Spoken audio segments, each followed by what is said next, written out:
gerado ao SINT, já estaria automaticamente com esse compromisso, porque é um compromisso da categoria. Mas o contrato serve até para dar mais força ao compromisso de cumprir o código de ética, de cumprir as demais normas básicas da nossa profissão. Então é um documento que vai valorizar a nós mesmos que estamos participando. Ele passa a ser um diferencial no mercado.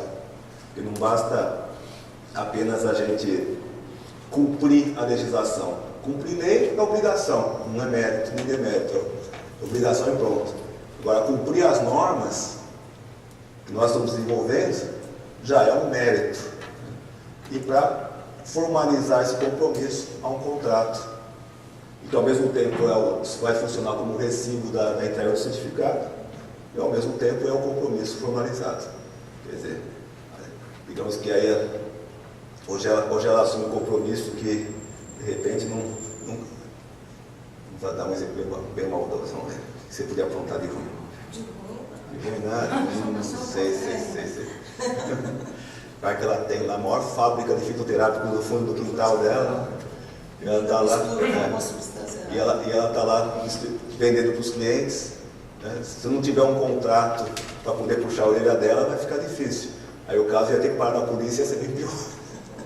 É melhor, o melhor realmente é a própria categoria se educar, se fiscalizar no sentido bom da palavra realmente, para que nunca precise controvérsias como essa irem parar na justiça comum. Porque na justiça comum realmente não vai ser nada favorável. Né?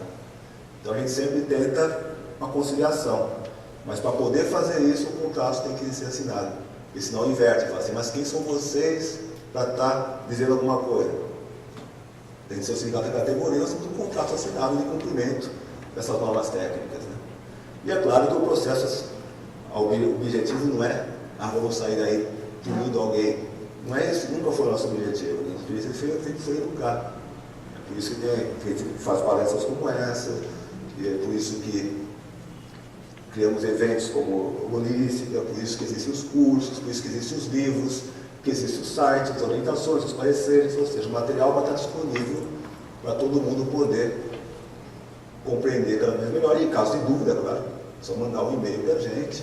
Eu falo e-mail porque hoje em dia, quem não tiver e-mail, é melhor rever os conceitos, porque é uma forma de contato muito rápida, muito eficiente. Né? Fora que a internet é uma fonte de informações muito grande. É claro que também precisa selecionar as fontes de informação. Né? Me lembro de um curso de florais que eu tinha ministrado alguns anos atrás, né? E a pessoa no trabalho final fez algumas falhas técnicas meio gritantes assim, né? Eu entrei em contato, mas de onde tirou essa informação? Da revista Capricho, na Contigo. Eu falei, desde quando a Contigo é revista técnica sobre florais? Ele tem bibliografia recomendada, temos nossas normas, tudo isso está disponível, né? Então, a internet abre muitos campos, muita fonte de informação, mas ele também tem que ter o bom senso de selecionar de onde vêm essas informações. Né? E até eu queria aproveitar o gancho, faltando alguns segundinhos antes das 10, e já abrir oficialmente então o evento de hoje. Quero agradecer a presença de todos vocês. E aproveitando o gancho da falando de florais, então vou falar também sobre a norma técnica de florais. Nós fizemos, na verdade, nós temos duas NTSV, norma técnica de história voluntária, relacionada a florais. Uma específica sobre os de bar e outra mais aberta para outras categorias de florais. Mas por que isso? Porque, primeiro que os florais de bar foram os pioneiros em termos de trabalhar com esse formato. Né? Não que as culturas antigas não trabalhassem com flores. Claro, trabalhavam com flores, claro que também trabalhavam com obtendo os princípios terapêuticos de cada planta, também às vezes com banhos rápidos em água sobre o sol. Quer dizer, não havia uma novidade absoluta no processo, mas temos que dar o mérito a Eduardo Bado, que é resgatado e trazido de novo para o nosso século, digamos assim, o nosso século, até já era o século passado, mas ele estava lá, ele já é mais próximo da nossa época, digamos assim, uma forma de aproveitar sutilmente do efeito das plantas. No caso, ele focou nas flores. Como, antes de mais nada, a Frais de Bar é uma marca registrada. E havia muita confusão, principalmente no público, repórter, jornalista, para eles tudo é Frais de Bar. Então, assim como Gillette é uma marca de lâmina de barbear. Então, mas não é o produto em si. Tinha até aquela piadinha, que alguns dizem que era verdade, outros dizem que era só lenda, do Vicente Mateus, que era o presidente do Corinthians, um tempo atrás, que agradecer a Antártica numa festa por ter cedido toda a cerveja. Então, agradecemos a Antártica pelas bramas que nos enviaram, né? Então, na verdade, marca, né? Tem que ser respeitada. E no Brasil aconteceu algumas coisas estranhas, assim. De repente, outros florais foram surgindo usando o nome Bar, ou fazendo questão de confundir com um produto que é estabelecido lá na Inglaterra, digamos. Eram clones dos florais. Não estou questionando aqui a eficiência desses clones que foram feitos, né? Mas sim a ética de se fazer embalagens parecidas, nomes iguais, né? Tudo isso que pode levar o consumidor digamos assim, ao engano, né? Eu lembro que era mais ou menos 1993, talvez por aí, quando o Bacent, que é quem vende os florais, que é, digamos, quem tem os direitos sobre os florais de Bar, que é na Inglaterra, formalizou um representante aqui no Brasil, que era o John Cole. E ele chegou aí em várias farmácias, né? Ia lá com uma recomendação de tais florais, escritos florais de Bar, tudo. Aí comprava, fazia questão, pedia a nota fiscal, comprava tudo bonitinho, aí pedia para ver o kit. Aí quando o pessoal trazia o kit, era de outra marca. Aí então ele questionava por que a farmácia está vendendo um produto como sendo florais de Bar, se era de outra marca. E florais de Bar é uma marca. Então existem questões éticas, questões legais, né? E o Bacent, ele tem algumas normas do preparo das essências florais. E, então, na verdade, boa parte da norma técnica específica sobre florais de Bar veio do próprio Bacent. Se são eles que representam os florais, eles que têm o domínio da marca, eles que fabricam, através de uma indústria farmacêutica da Inglaterra. Então, nada mais justo que seguir as normas deles, as recomendações deles para a utilização dos florais. Então, lá, na norma técnica, fala, por exemplo, de um limite dos florais de Bar de 6 essências numa composição. Ah, mas eu trabalho com 10, mas eu trabalho com não sei o que, mas os meus professores são diferentes. Tá, pode ser até que funcione. Mas por que ignorar uma norma técnica que já existe e já está sendo usada há muitas e muitas décadas com eficiência? Qualquer coisa fora disso é experiência. De repente, adotar o experimento como norma é um erro. De repente, você quer fazer uma experiência, eu vou juntar 10, 20 para ver o que acontece, faz isso com você mesmo. Não é para isso com o cliente. Para que usar o cliente de cobaia? Tem uma norma técnica especificando, por que não segui-la? A mesma coisa para quem tem o kit, existe uma norma técnica, existe uma especificação de quantas gotas da essência vai no preparado. Então, via de regra, 2 gotas de cada essência escolhida e o resto são 4 gotas. Aí fala, por que o resto são 4 gotas? Isso foi uma determinação que vem desde a época do bar. Ou seja, é uma tradição em cima disso. E não tem motivo para a gente quebrar uma tradição se ela está funcionando bem. Se alguém tivesse provado por A mais B, que quando ele coloca 2,3 gotas, dá 3 pulinhos, chama só um longuinho, o efeito é melhor, e provar isso, tudo tudo bem, aí vamos rever as regras. Mas por quê? Do nada alguém resolve aqui, não, esse aqui foi... Primeiro que até num trabalho comunitário, mostrar que a gente fazia, a gente orientou o pessoal do posto de saúde, a gente levava o kit, levava os frascos, e orientamos como fazer. Então eu falo, você vai dar 2 gotinhas de cada essência, o pessoal vai vir aqui com a folha do bloco de recomendação terapêutica, você faz 2 gotinhas de cada essência, se vier resto são 4 gotas, Aí um determinado dia, fazendo uma ronda, para ver como é que estavam os atendimentos, eu estava lá, também tudo. 3 gotinhas de uma, 4 da outra, 2 de não sei o que. Falei para a pessoa chamada Natalina. Natalina, o que você está fazendo? Não, estou. Mas quem te falou para fazer isso? Ah, foi fulano e tal. Quem é fulano? Ah, fulano, você conhece. Falei, quem é fulano? Fulano? Falei, quem é fulano para dizer alguma coisa aqui dentro? Depois existe uma norma para ser seguida, então não vai dar. Alguém do nada resolve que é diferente. Acordou, é diferente. Ah, eu tive um sonho com o bar, ele me disse para fazer diferente. Pessoal, tudo bem que nós somos mente aberta, temos assim, um lado transcendental, mas no caso de normas técnicas, é no chão, né? Por que do nada alguém resolve que é diferente? Baseado em quê? Aí o cara fala, mas meu professor ensinou assim. Ah, o professor ensinou assim? E você não leu os livros do próprio bar? Você trabalha com Schweizer Bar e nunca leu nenhum livro do bar? Ué, você trabalha com Schweizer Bar e não leu as normas técnicas sobre o Schweizer Bar? As do Cintia, as do Bar Center? Quer dizer, nós temos que ter respeito com a nossa própria profissão e com os nossos clientes em especial. Nossos clientes também são bem informados.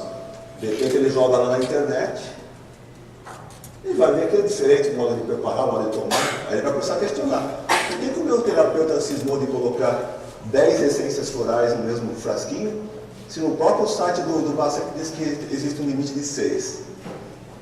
Será que ele não sabe o que está fazendo? Quer dizer, se você fugir das normas, depois encontra o próprio profissional. De repente começa a perder cliente e não sabe nem porquê. Então é importante esse conhecimento. Mesma coisa, as agulhas de acupuntura, né? Primeiro que, tá certo que aí é lógico, questões técnicas, de repente eu tenho, pela minha experiência pessoal, eu consigo fazer qualquer trabalho dentro da linha da acupuntura, a oleoterapia sem precisar de agulhas. Lógico, que de repente outra pessoa vai levantar e falar, mas não, eu não abro mão da agulha de jeito nenhum. Perfeito, está no teu direito, desde que siga as normas. Porque agulha de acupuntura, agulha de estética, né? Qualquer que seja a agulha nas técnicas que a gente for utilizar, tem não apenas a norma técnica do próprio sindicato, como tem legislação também. Existem determinações da vigilância sanitária que têm que ser cumpridas. Você não pode pegar uma agulha de acupuntura e reaproveitar, por exemplo. Porque qual é a ideia das autoridades? A ideia das autoridades é que é um material infecto-contagioso. Eles tratam a agulha de acupuntura, uma agulha de estética, como quem trataria uma agulha, uma seringa de injeção.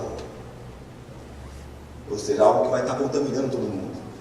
Até você explicar que não sai sangue na acupuntura, ela fala, mas sai, não, depende de como você faz. Né? Mas a princípio não sai sangue, a agulha é muito fina.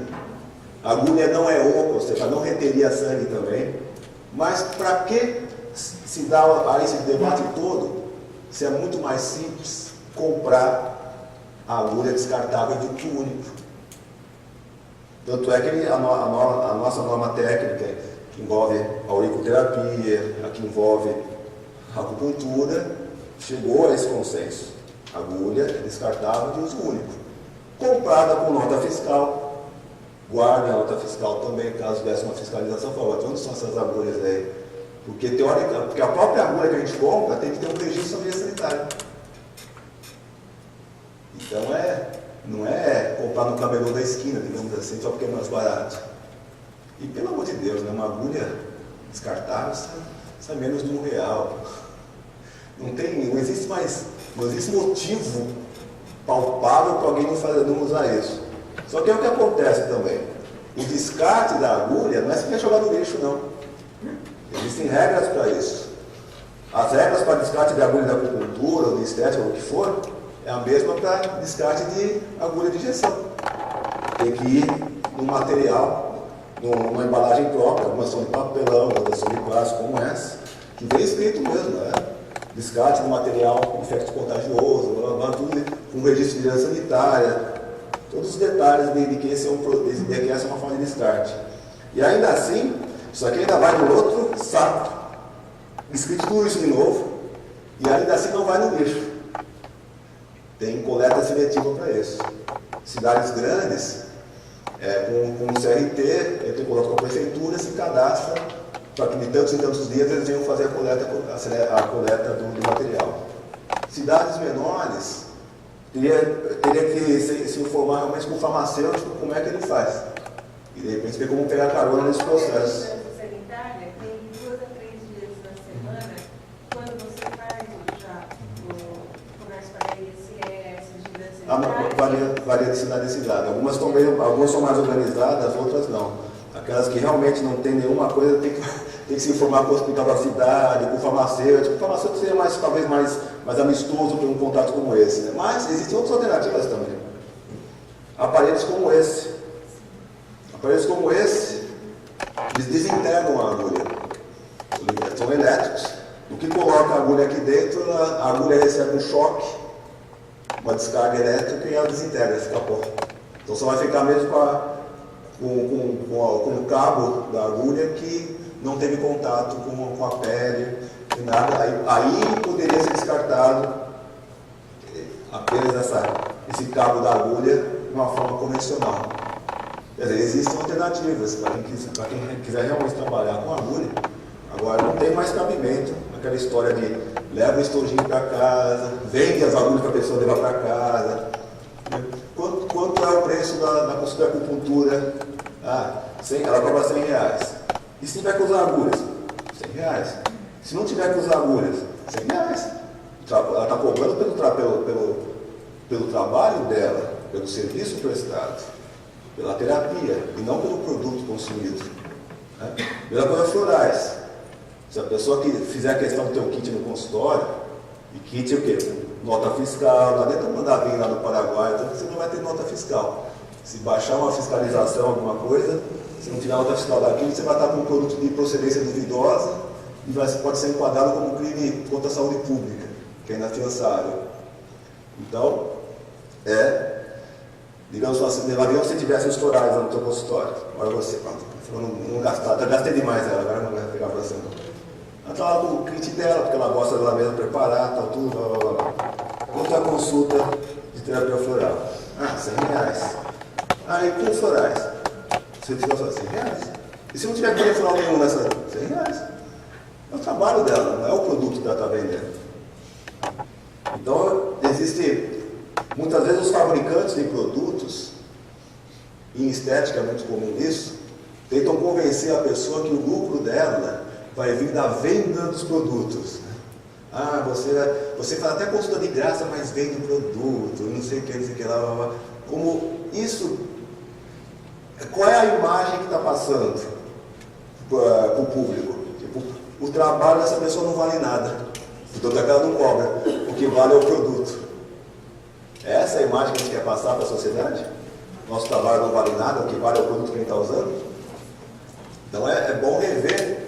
Muitas vezes as pessoas às vezes não conseguem chegar com os olhos do cliente. Tive uma época também, a gente era muito chamado pelo Ministério Público para prestar esclarecimentos, assessoria, pareceres. Uma época estava muito comum, em Goiás, Brasília, o pessoal fazer por conta própria caravanas de atendimento gratuitas. Só que o gratuito não era gratuito. O cara não fazia atendimento por ideologia, de repente eu não estou cobrando nada pelo atendimento, mas aí cobrava pelo produto, e caro inclusive. Né? Quer dizer, qual é a mensagem que está passando? Esse trabalho não vale nada, o que vale é o produto que eu estou vendendo. Fora que ainda havia uma propaganda enganosa de dizer que era um trabalho comunitário, que era gratuito, não era. E depois dava um monte de processos em cima disso. E as pessoas depois caem a ficha. No momento elas estão lá todas encantadas, profissional simpático, veio falando, de babá. Mas depois que vai embora, a pessoa chega lá em casa toda animadinha, olha aqui, fui lá fazer uma consulta super legal, de graça, tá tudo aqui. Cara, comprei esse negocinho aqui por R$500, sei que lá. Os familiares, tá maluco? O cara te enganou, olha aí. O cara disse que era de graça, te empurrou um produto aí que custa R$50 por 500, não sei o que. E festival de processo, né? Isso depois não só contra o próprio profissional, como com a categoria como um todo. A gente às vezes vai falar com algum órgão público, alguma coisa assim, fala, por isso que a gente depois projeto de ideologia, para tentar criar uma norma técnica em cima desse assunto. E de repente chega lá, conforme o órgão público vai falar, fala de ideologia, o pessoal já te olha e fala, aquele negócio aquela enganação lá que fica vendendo produto. É a forma que fica dentro da sociedade, porque a pessoa não tem essa percepção. Então, vamos ter que resolver, a gente vai ter que resolver se nós somos terapeutas holísticos, um consultório, ou se somos vendedores de produtos. Aí define, se você vai vender produtos, você é vendedor de produtos, não vai atender. Se você é terapeuta holístico, você não vai vender. Simples assim. Esse é um resumo de boa parte das nossas normas. Algumas nomenclaturas também causaram estranhamento na hora de desenvolver as normas, né? Por exemplo, a terapia em sincronicidade, que seria uma categoria em que a gente enquadrou várias técnicas, como o reiki, a radiestesia, a radiônica. Por que a gente chamou de sincronicidade? Porque só fazer um retorno para explicar a sincronicidade em si. Sincronicidade foi um termo cunhado por Jung, que designava coincidências significativas, ou seja, eventos que acontecem, que aparentemente não tem uma ligação entre si, mas quem vivencia percebe emocionalmente esse significado. Por exemplo, um caso clássico, assim, que conta que Jung estava atendendo uma cliente e ela contando de um sonho que ela teve com uma borboleta. Borboleta em si já era um símbolo de transformação, de metamorfose, já poderia até usar a ideia da sincronicidade de uma história para outra, mas no que ela estava contando isso, entrou uma borboleta no consultório. Diz a lenda que Jung chegou a pegar a borboleta e falar, para que momento do teu sonho, né? E isso quebrou de tal forma o racional dela, que ela acabou tendo mais insights, aqueles lampejos de várias coisas que ela não tinha percebido ainda. Quer dizer, essa borboleta, ela entrou porque essa cliente sonhou com a borboleta? Não é uma causa e efeito assim. Mas dizer que é uma simples coincidência também é pouco. Porque essa coincidência foi muito especial para aquela pessoa que estava vivenciando. Então aí é a sincronicidade. Esse termo mostra relação entre dois eventos que não é causa e efeito. Então, você vai aplicar um reiki, ele vai ter um efeito. Agora não existe uma relação causal naquilo que a ciência entende. Alguém vai falar, física quântica, conversa com um físico quântico, ele vai te encher de pancada se falar uma coisa dessa. Porque, aliás, os físicos odeiam esse tipo de analogia.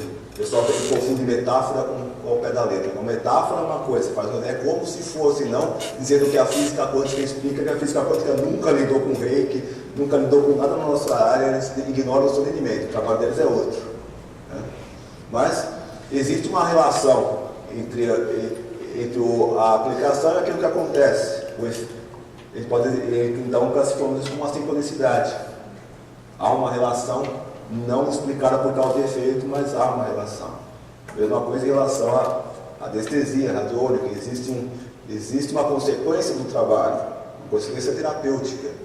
Mas se a gente for querer explicar dentro da ciência, ou do que se considera ciência, não vai haver uma explicação que nenhum cientista oficial aceitasse.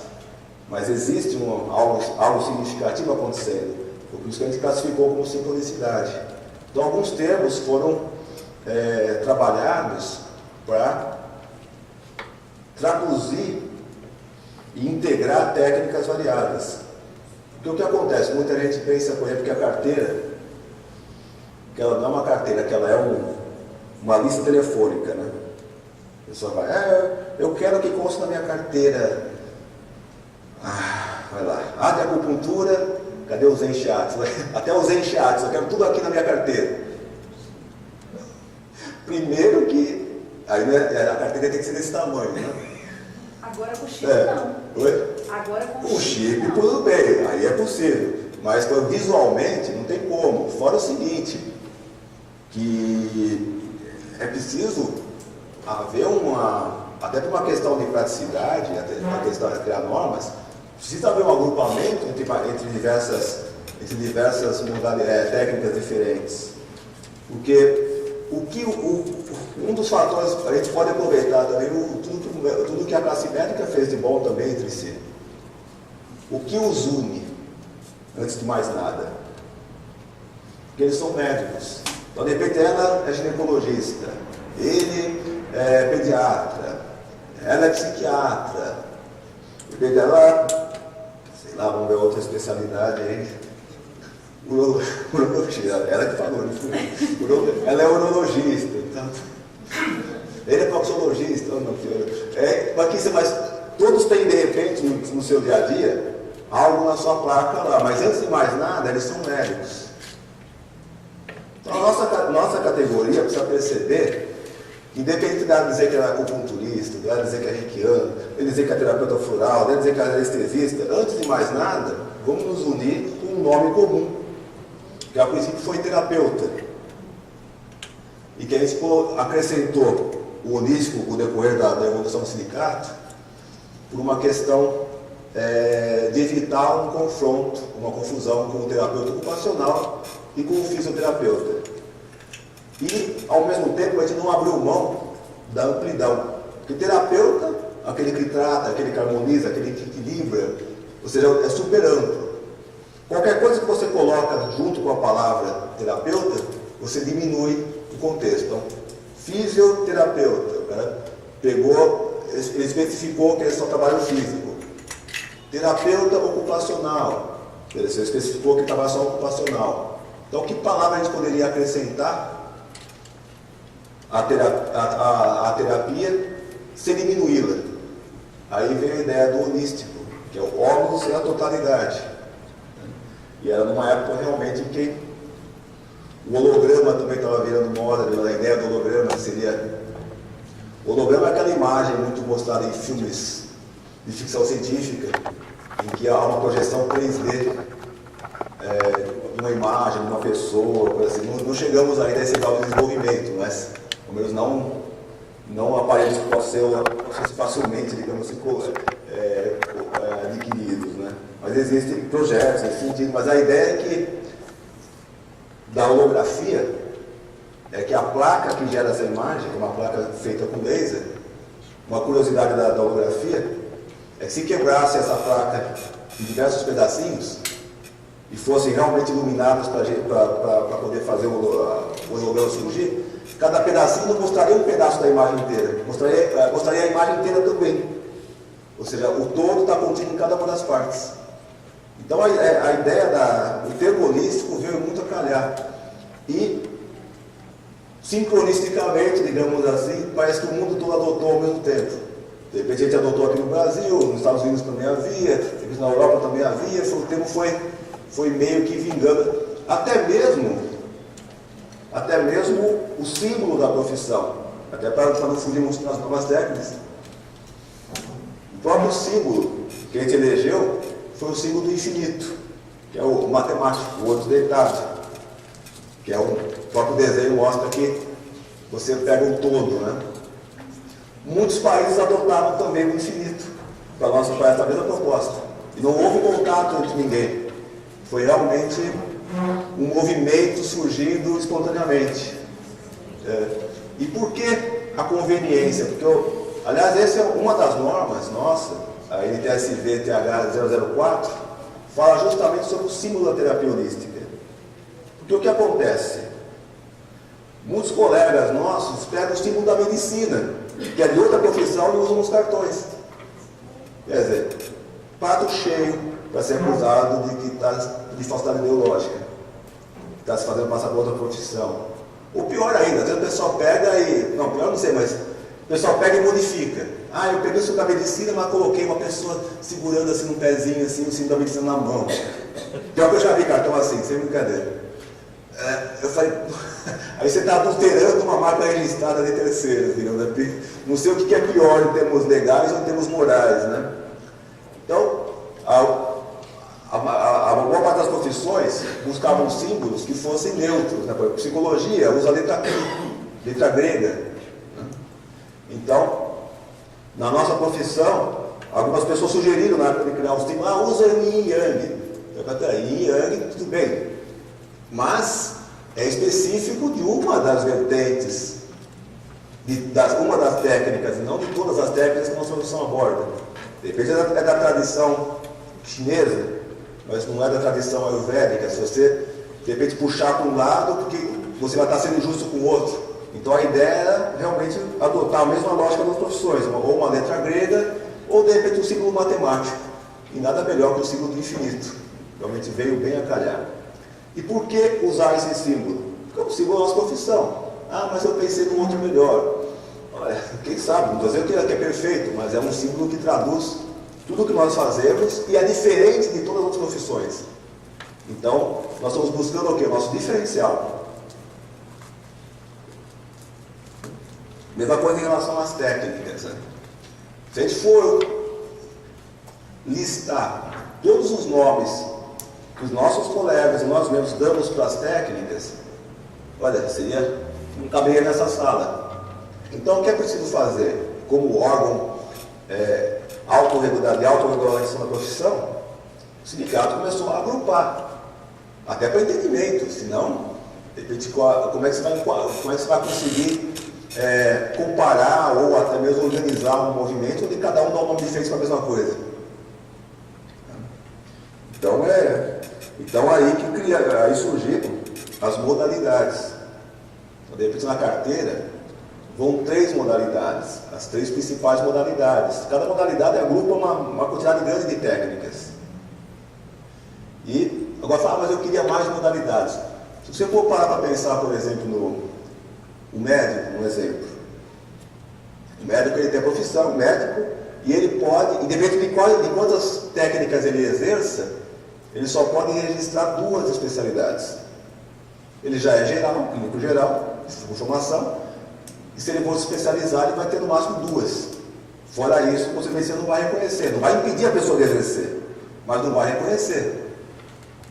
A nossa técnica, nossa tarefa ainda abriu um pouco mais o leque para 3 modalidades, o que está de bom tamanho. Assim. Mas quem porque lembra? escolhe? Se você tem mais de 3 nomes, escolhe ou você? No primeiro momento, analisava as técnicas que a pessoa trabalha, quando ela se filia, os manda certificados, manda monografias e tal. Há um primeiro enquadramento. Depois é feito um contato com cada afiliado. Antes de sair a carteira, a gente envia, a sua carteira vai sair assim, essa já vem até impresso mais ou menos como é que vai sair, com tais técnicas, para haver tempo do diálogo. De repente, mas em vez dessa modalidade eu gostaria que fosse mais a outra. Então, vamos ver, vamos analisar o pedido. Então vamos lá. Eu não quero que tenha aqui terapia em sincronicidade e reiki, eu quero que tenha aqui terapia em técnicas tradicionais e acupuntura. Então vamos ver o que a pessoa apresentou sobre a acupuntura, por exemplo. Não apresentou nada, então vamos solicitar. Tudo bem, para o seu pedido ser atendido, nos envie o certificado que você tenha, monografia sobre o tema. Aí vamos analisar caso por caso, por isso que é trabalhoso. Mas há sempre a oportunidade da pessoa fazer essa alteração. Nada impede também que numa próxima renovação, de repente ela mudou de técnicas e tem a chance de remodelar isso. Né? Mas lembrando que a carteira não é um outdoor ou um folheto com um panfleto publicitário, é uma carteira que identifica o seu estado profissional. Como ela falou, o chip abriu 1000 possibilidades, concordo, mas por exemplo o nosso cliente não vai ter um leitor de chip. Então por enquanto, quer dizer, já estamos avançando, porque a próxima carteira de identidade do governo já é nesse formato. Então o que a gente vai fazer também? Nós vamos aguardar para ver qual vai ser esse leitor, porque já que vão ter assim, todo mundo vai ter que ter um leitor, ou alguns públicos vão ter leitores. Vamos ver qual é o padrão que vai vingar para a gente fazer as gravações depois desse padrão que o próprio governo utilizar, para facilitar até, porque de repente o que lê a identidade da pessoa também poderia ler a nossa carteira. Aí é questão de adaptação. Só que de repente nós estamos à frente do governo que ainda fez muita propaganda, mas ainda não lançou isso. Pouquíssimas cidades já têm um novo padrão, né? Mas a ideia então é mostrar que nós temos uma identidade profissional, nos dois sentidos. Aqui é fisicamente, mas o que importa mesmo é a nossa identidade profissional aqui dentro de cada um de nós. Nós sabemos que somos uma outra profissão. Não somos médicos, não somos psicólogos, não somos fisioterapeutas. Se a gente quisesse ser, a gente teria feito esses cursos. Nós optamos por outra área. E é importante esse diferencial. Não só temos legais, essa diferenciação, como também, até mesmo em termos de consultório. Quanto mais diferenciado for da classe médica, mais a nossa clientela vai ser fiel e nos procurar.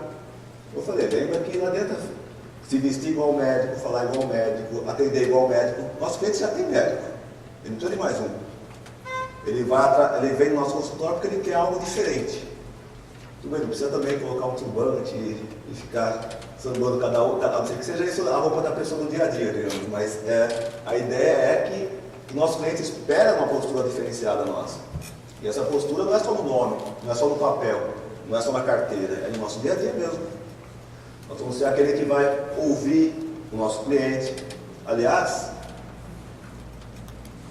na norma técnica setorial voluntária TH0001, né, que é o código de ética da categoria, um dos fatores determinantes é que o aconselhamento é parte integrante de todas as técnicas que a gente exercer. Ou seja, não tem aquela história de ela chegou lá no meu consultório, eu olho para a cara dela e falo, está aqui, toma essa plantinha aqui, 3 xícaras ao dia. O próximo. Isso não é o terapeuta holístico. O terapeuta holístico é aquele que vai, antes de chegar a esse ponto, vai estar lá conversando, como é que foi a tua semana, me conta, se abre comigo, aquela coisa de carinho, de olho nos olhos, de ter vontade de estar disponível para ouvir, né? E não tem como fingir disponibilidade, isso é de alma, vai dar vocação, a gente vai ter que ter, senão estou inventando a profissão errada, né? Então esse é o diferencial e essa é obrigação nossa ter essa postura. O aconselhamento são técnicas básicas de psicoterapia, mas muito disso é postural, é de coração, é de estar aberto para ouvir. Quer ver? Aposto que já aconteceu com um monte de gente aqui. Quando começa a fazer cursos voltados à parte psicoterápica, à parte de conversação, depois vocês estão lá no supermercado, ou estão lá no ônibus, a pessoa sente do lado e conta a vida inteira. Você não falou que é terapeuta, você não mostrou carteira, não mostrou nada, e a pessoa não sabe nem por que está contando a vida inteira. Porque ele está nessa postura aberta de ouvir. E essa postura é essencial no consultório. Esse é um dos nossos principais diferenciais. Então, por isso que no código de ética nosso coloca que o aconselhamento é obrigação nossa, não é nem opcional. Não tem como fazer, de repente só com o culturista, e vou lá, ela vai no consultório, vou lá.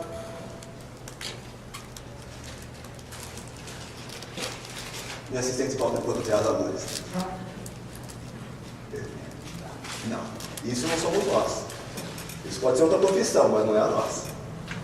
A nossa, a hora da agulha vai ser, de repente, um momento do atendimento. A gente vai ter que conversar, a gente vai ter visto um monte de coisa.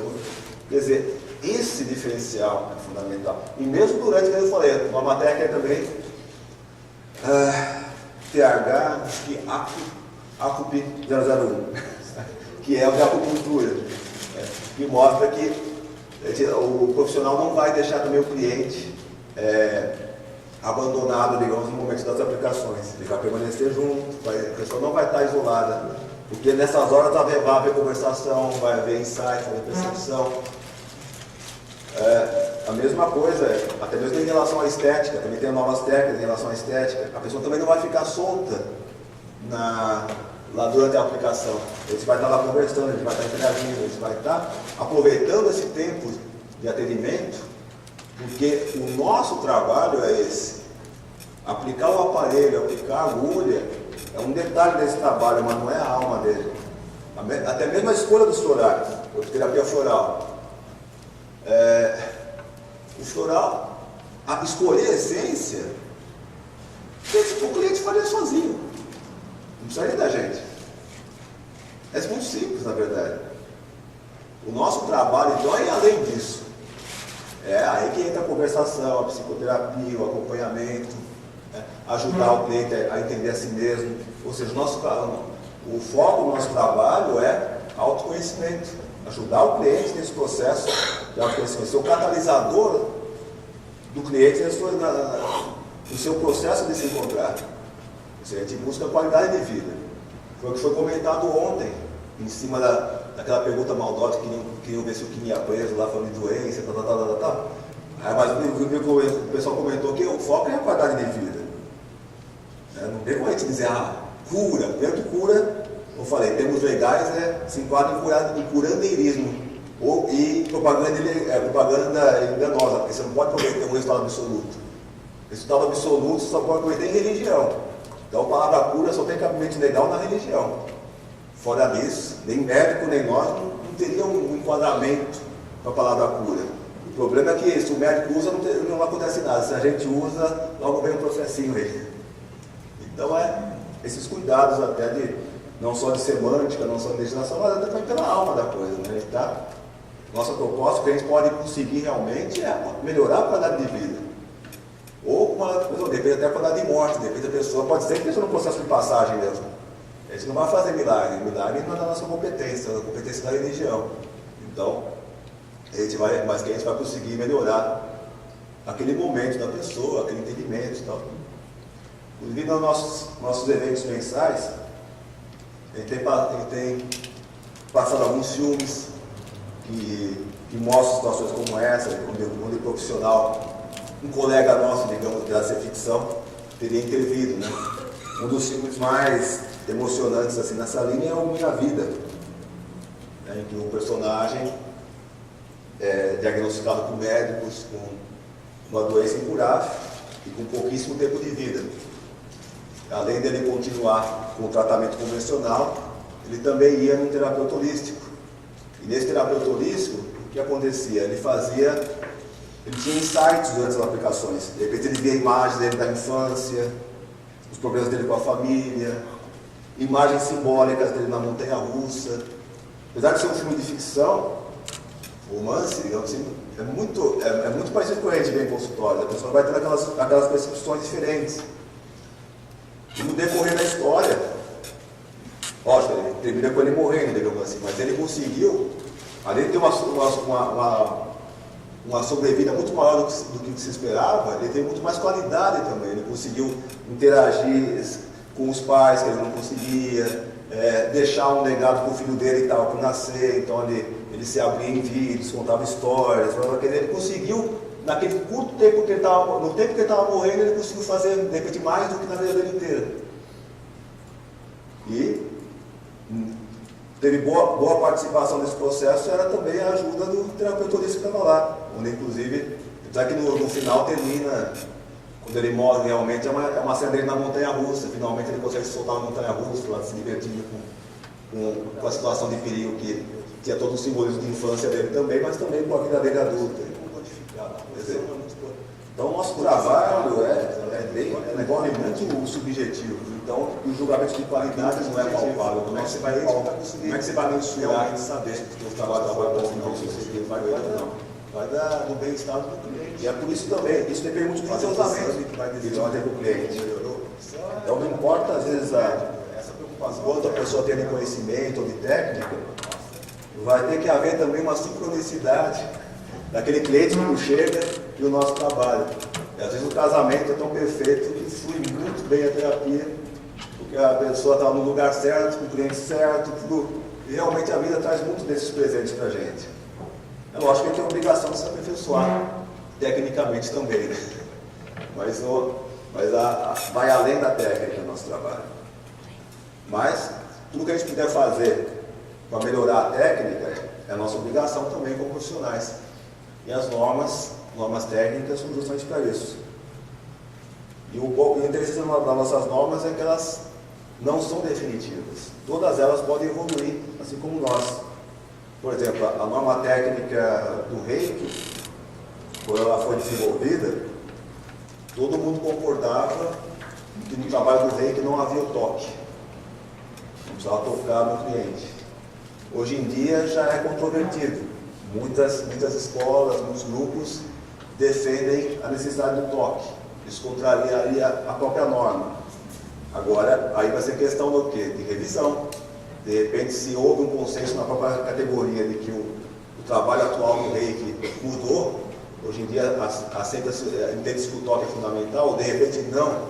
A maioria ainda acha que tocar não é necessário no Reiki, ou talvez até inconveniente. Então, de repente, a gente vai ter que fazer enquetes, literalmente, com questões como essa.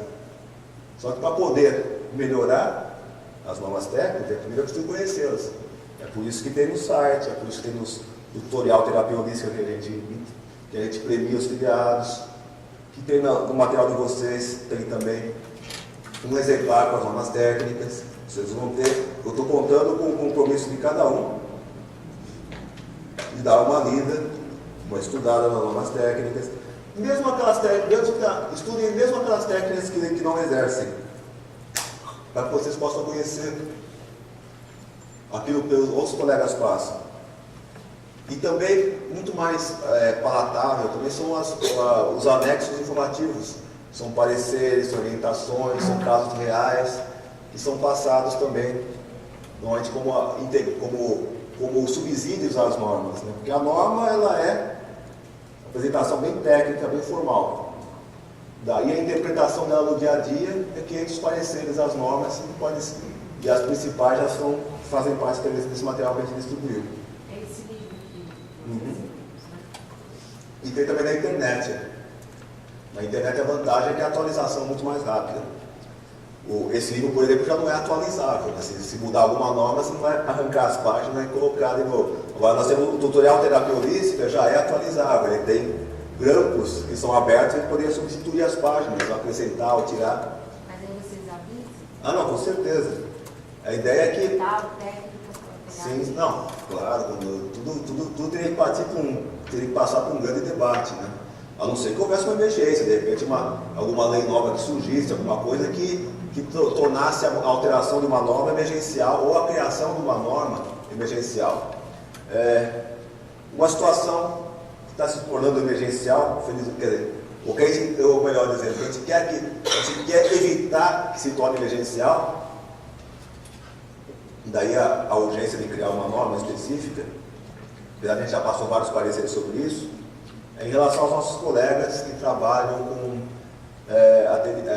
terapia focalizada em dependentes químicos.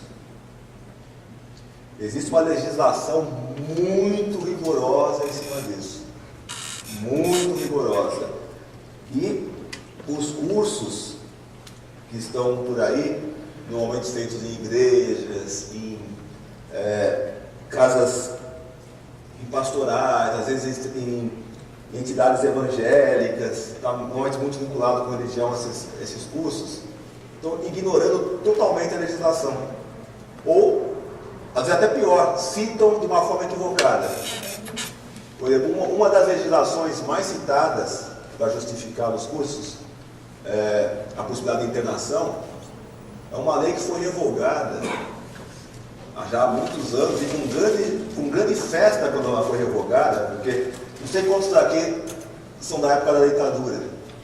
Eu sou da época da ditadura, realmente. Então, quem lembra desses períodos negros da nossa história, sabe que uma das formas de sumir com alguém era ele ser internado com problemas mentais.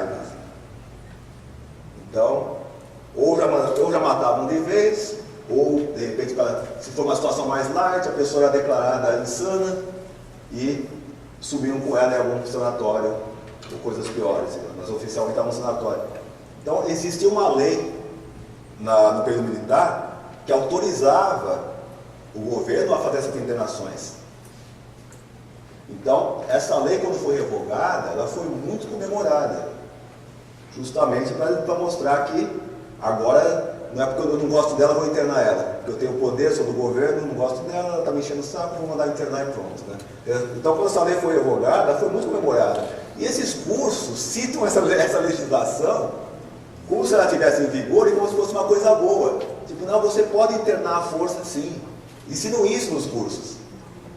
Então o pessoal vai lá, não, a filha dela autorizou a levar ela aqui à força. Não está levando, não, está aqui, estou amparado pela lei tal. E leva a pessoa embora. Isso é sequestro, cárcere privado, crimes hediondos. E a pessoa acha que está fazendo um favor à humanidade porque foi assim que ele aprendeu no curso. Ela fala, não, mas ela é dependente química, ela precisa de internação, então estou levando ela embora, aqui a lei me autoriza. A lei não autoriza nada. Muito pelo contrário. A lei proíbe fazer isso. Não apenas, até mesmo internação voluntária. Internação voluntária precisa de um laudo psiquiátrico. Tipo, eu quero me internar, não pode. Aí eu vou ter que obter um laudo psiquiátrico dizendo que eu estou em situação de internação. Senão não vou ser internado, mesmo eu querendo. Então o pessoal está trabalhando de uma forma absurda, né? Fora que a legislação, outra coisa que ele está falando, até em termos filosóficos, ele está perdendo o foco holístico. Não está tratando da pessoa, está tratando da dependência. Quer dizer, então você já perdeu o foco holístico, voltou ao enfoque do médico, que ele está tratando o sintoma e talvez não a busca da pessoa. De repente, por que ela entrou no vício? O que ela busca com isso? Ela está buscando a transcendência? Ela está, de repente, com baixa estima, quer se enturmar? Tudo aquilo que não foi perguntado, que de repente na terapia holística teria perguntado. Ele está tratando dela, e não da dependência. Agora, se o cara quer fazer parte de um trabalho como esse, a legislação especifica, primeiro, que é uma equipe multidisciplinar. Você não tem opção. Vai ter que trabalhar junto com o médico, e não só o médico psiquiatra, sendo especializado.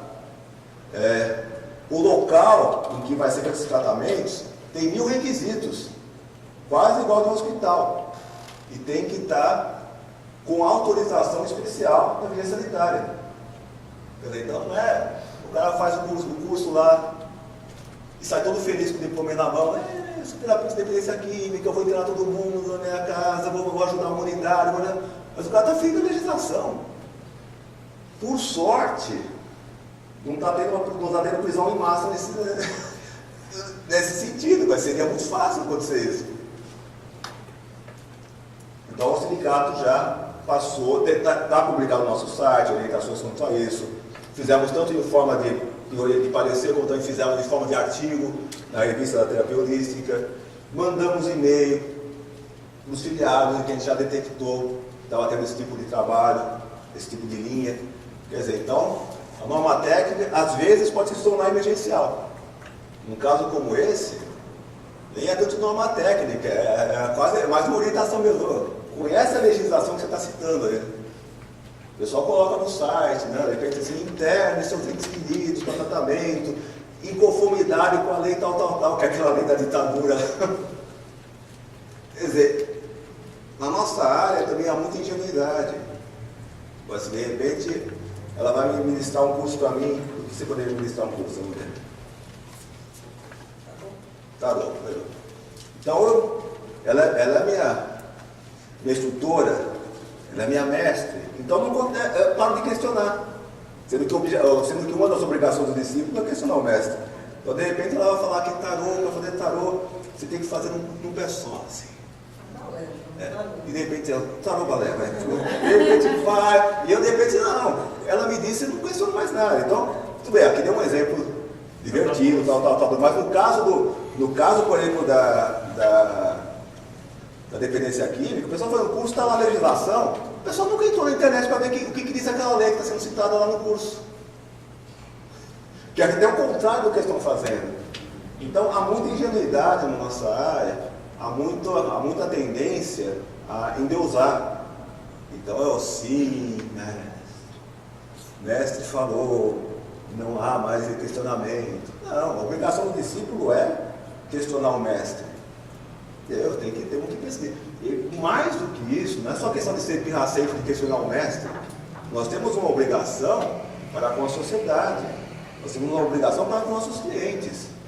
Então nós vamos ter que chegar assim, tem que sair falando. Que nem acontecia uma época que está falando de novas técnicas também dos florais. Muita gente pergunta, mas é reconhecido pela Organização Mundial de Saúde. Não é nada. A Organização Mundial de Saúde é uma entidade política dominada por médicos que desconhecem completamente nossa área. De repente, entre milhares e milhares e milhares e milhares de publicações da Organização Mundial da Saúde, aí apareceu uma que citou numa linha, por exemplo, florais. Aí já no dia seguinte, a Organização Mundial da Saúde reconhece os florais. Não conhece nada, lê o texto que está escrito lá. Ou então, inclusive no texto eles acreditam que é uma técnica colombiana, digamos, quando estão bem informados, né? Digamos assim, na questão, né? Então, às vezes a pessoa acorda, né? E isso aí foi citado num livro argentino sobre florais, e pronto, virou verdade absoluta, ninguém nunca mais questionou. Aí um dia alguém acordou assim, sonhou com isso, o rei também reconheceu toda essa Mundial da Saúde. Aí todos os livros começam a publicar, a internet nos deu um poder muito grande. Entra no site da Organização Mundial da Saúde e vê se acha alguma coisa nesse sentido, procura. Não tem. É demérito? Não, não é demérito. Mas por que a gente começar a inventar coisas? Ué, as técnicas já são boas por si só, a gente não precisa ficar inventando moda, dizer que não sei quem reconhece, não sei quem. Ué, desde quando a gente precisa do aval deles? O aval precisamos dos nossos clientes, do efeito do nosso trabalho. Não vai, a técnica não vai se tornar melhor ou pior se a Organização Mundial da Saúde disser que funciona ou que não funciona. De repente tem uma planta lá que está sendo usada há 5.000 anos para determinado problema. Aí se amanhã alguém diz que não funciona, pronto, acabou. A gente tem que ter um pouco mais de confiança nas nossas técnicas e não buscar tanto reconhecimento de outras áreas. A gente tem que ter realmente um pouco mais de bom senso, de fidelidade aos nossos princípios também. Pegar um floral e analisar do ponto de vista científico, não é nada, é uma água com conhaque. Então agora a gente vai cortar os pulsos e não vamos usar mais floral, porque um cientista disse que não funciona. Nunca foi assim. Aliás, é melhor que eles digam que não funciona, porque a hora que eles começarem a dizer que funciona, aí vira monopólio médico. Né? Tá, até aproveitando o gancho ainda, normas técnicas, florais, fitoterapia. Nas orientações de pareceres, a gente alerta que as farmácias não aceitam manipulação. Por exemplo, se a gente mandar fazer, por exemplo, 5 miligramas de alecrim, mais 5 miligramas de, sei lá, valeriano, exemplo maluco. Mas isso não vai, o farmacêutico não vai aceitar. Ele vai querer que isso venha do médico. Ortomolecular é a mesma coisa. Se você mandar fazer uma formulação, não vai ser aceito. Não existe uma lei específica sobre isso, mas existe um acordo de cavalheiros, entre o Conselho de Farmácia e o Conselho de Medicina, de só aceitar isso se vier de um médico. Então nós vamos ter que trabalhar com o quê? Com produtos de venda livre e que já sejam vendidos com a sua composição pré-concebida. Por exemplo, há uma médica castanha da Índia, só com receita médica. Agora, de repente, está lá no supermercado, lá, a Mamelex, pronto, já vem de pronto, lá, aí pode, porque aquilo é livre. Mas você mandar fazer, não pode. Alguns fitoterápicos, cada vez que a ciência cisma que tal planta funciona, ela vira monopólio médico. Aí precisa de receita médica para poder passar. Então, para nós não é muito bom obter aval da ciência, não, que estão atirando no próprio pé, né? Mas florais já são aceitos para fazer. Por quê? Porque para o médico é proibido. O médico não pode usar floral. Nem o psicólogo, nada, eles são proibidos. Porque o conselho deles considera charlatanismo. Então, eles não podem usar. O que para nós é ótimo. Muito obrigado, continue sempre assim. Porque realmente isso nos facilita a trabalhar. Porque o dia que cismarem que funciona, pronto, aí já vai cair também, só o médico vai poder fazer a recomendação dos florais. Mas por enquanto ele venda totalmente livre. Então cuidado com as formulações. A sorte é que muitas vezes esses casos vêm parar com a gente. Às vezes a farmácia entra em contato com os sindicatos, com os terapeutas e fala, bom, encaminho isso para a polícia, vocês vão dar um jeito, vão conversar com o profissional. Aí a gente orienta o profissional, olha, leia as normas técnicas, leia os pareceres, a gente já está alertando quanto a isso. Agora muitas vezes passa, já vai direto para a polícia lá. Já vai com o parecer do conselho de farmácia e o de medicina junto também, para isso. Aliás, até falando em conselho de farmácia, às vezes eu noto que nas recomendações de florais, às vezes sem perceber que está fazendo isso, muitos colegas nossos ofendem o farmacêutico, quer ensinar o trabalho deles. Ele tem que colocar para os florais embaixo, vamos dizer que ele vai colocar Role, gente, o pessoal coloca 2 gotas do Role, mais 2 gotas, não ensina o farmacêutico para fazer o trabalho dele. Não, a diferença de colocar, em vez de conhaque, coloca glicerina, porque a pessoa tem algum problema não quer o álcool no seu componente. Aí é uma orientação. Agora, ensinar ele como ele faz o trabalho dele, se ele está vendendo, na farmácia dele tem compostos florais, espera-se que o farmacêutico, uma questão ética, técnica, tenha feito o curso da preparação, da manipulação desses componentes. Então fica desagradável a gente ficar ensinando o profissional como que ele vai fazer o trabalho deles. Assim como o contrário também. Uma vez eu fiquei revoltadíssimo que veio um cliente com uma receita de um médico lá, coloca agulha em tal ponto e tal ponto, tal ponto. Falei, não, meu trabalho ninguém vai me ensinar, não, deve ser. Não estou ensinando o dele, ele não vai ensinar o meu. Né? Então não sou um espectador de agulhas. Não sou um robô que você passa uma regrinha e eu espeto a agulha. Eu tenho o meu trabalho. Então também, às vezes, os farmacêuticos podem ficar ofendidos com certas posturas. O pessoal acha que está se fazendo muito bem, mas são detalhes que não resolvem nada. Lembra que, no caso do floral, a gente usa o bloco, aliás, norma técnica, tem norma técnica para o bloco de recomendação terapêutica, tem norma técnica para a ficha do cliente, e as orientações são para a gente entender que conteúdo a gente coloca nesse material. Não adianta você fazer um bloco bonitinho, no formato de norma técnica, e escrever coisa de médico dentro dele, por exemplo. Não adianta você fazer uma ficha de cliente bonitinha, de acordo com a norma, uma norma de escrever, escreve igual ao médico lá, doença. Então temos que, as normas servem também para adequar essa postura. Então, aproveitando então, que eu já ajudei bastante de vocês, assustei vocês bastante, mas é verdade. Só rapidinho, e o Ministério do Trabalho em relação aos florais? O que tem o Ministério do Trabalho com floral? Nada. O Ministério do Trabalho, ele vai lidar com o trabalho. Um produto floral seria, quando muito, com o Ministério da Saúde. Não reconhece como profissão? A nossa profissão é terapeuta holístico. Isso já abrange todas elas. Muita coisa errada na internet. Sim, mas isso vai. A internet é uma maravilha, mas nós temos que verificar as fontes.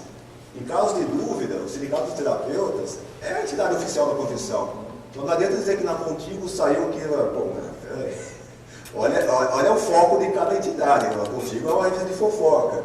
O Sindicato dos Terapeutas é de organização da profissão. Então, eu concordo com você. Tem muita coisa errada lá, mas aí vai o nosso bom senso. E em caso de dúvida, consulta a gente. Como você fez aqui? Eu já pergunto. O máximo pode acontecer você dar azar de cair comigo, eu sou mal educado e falar, não tem nada a ver. Mas depois aí eu fico mais, não, deixa eu explicar direito. Mas o texto normalmente ele explica mais bonitinho, assim, não sou tão grosso no texto. Henrique, só tem uma coisa que você não falou que é legal mencionar. Na região do ABC, muitas farmácias não manipulam mais o floral se não tiverem receita. Então acho que isso é interessante. Na região do ABC, se você não emitir a receita, as farmácias não no caso do nosso bloco de recomendação terapêutica. O ideal é a gente nem usar a palavra receita. Tudo bem que receita poderia ser até de bolo, né? Mas é melhor para evitar ele fazer aquela recomendação terapêutica. É que eles falam receita. Não, normal, que é o linguajar deles, né? Nosso bloco de recomendação. E lembrando ainda que, como vocês já Amanhã a gente vai ter mais um pouco de normas técnicas, mas hoje já estamos no segundo dia dessas explanações, então já vai estar disponível depois do almoço, né? Depois do meio-dia, o certificado, o contrato para assinar e o certificado relacionado às normas técnicas básicas da profissão, que é a TH 001, 002, 003 e 004. Estou na confiança de que vocês vão ser boas pessoas e vão estudar bonitinho em casa, senão vou puxar o pé de cada um de noite. Então, pessoal, agradeço muito a vocês. É que eu sou um só batendo palma, mas a palma para vocês para